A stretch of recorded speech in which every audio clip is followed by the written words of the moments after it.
Rame beredar rekaman memperlihatkan 4 tentara Ukraina ditangkap dan digiring pasukan Rusia ke tempat penahanan.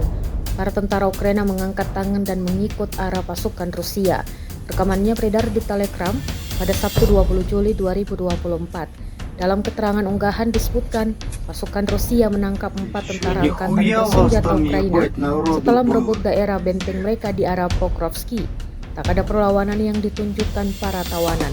Rekamannya pun menuai berbagai komentar dari warganet. Menurut laporan terkini, Rusia masih gencar menyerang beberapa wilayah Ukraina menggunakan roket dan artilerinya. Ukraina yang telah digempur Rusia selama lebih dari 2 tahun, kian kewalahan menghadapi serangan tanpa henti.